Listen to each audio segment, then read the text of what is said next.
तो बच्चों अब आप लोगों का पहला है कुल लागत। कुल लागत, औसत लागत और सीमांत लागत आप लोग को पढ़ना है, तो उसमें सबसे फर्स्ट है कुल लागत। तो बच्चों कुल लागत क्या होती है?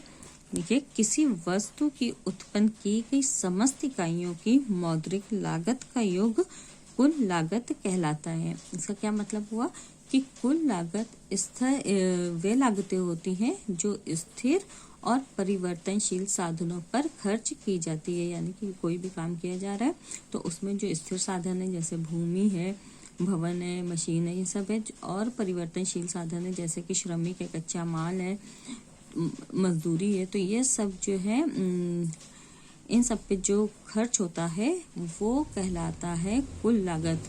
यानी कि इसमें दोनों लागतों का योग होता है।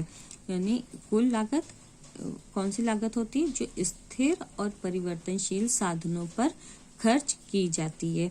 तो देखिए बच्चों, इसको कैसे लिखेंगे? कुल लागत टीसी, यानी टीसी इसको शॉर्ट फॉर्म में लिखते हैं टीसी, यानी टोटल कॉस्ट, इक्वल स्थिर लागत टीएफसी, यानी टोटल फिक्स्ड कॉस्ट, प्लस परिवर्तनशील लागत टोटल वेरिएबल कॉस्ट। तो ये होता है कुल लागत। यानी कुल लागत बराबर होगा क्या? स्थिर लागत और परिवर्तनशील लागत, यानी कि कुल लागत स्थिर लागत और परिवर्तनशील साधनों का योग होती है।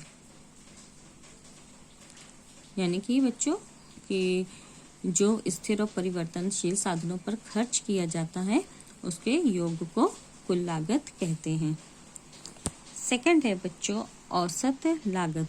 तो बच्चों औसत लागत क्या होती है कि किसी वस्तु की कुल लागत, यानी जब कोई भी वस्तु बनाई जा रही है तो उसकी कुल लागत, उसमें क्या क्या चीज़ लगता है, उसकी जो कुल लागत होती है, तो किसी वस्तु को बनाने में, यानी कि किसी वस्तु को बनाने में जितना पैसा खर्च हुआ है, यानी कुल कितना पैसा खर्च हुआ है, और जो उत्पादन की मात्रा यानी कि कितनी वस्तु बनी है उससे भाग देने पर औसत लागत प्राप्त होती है।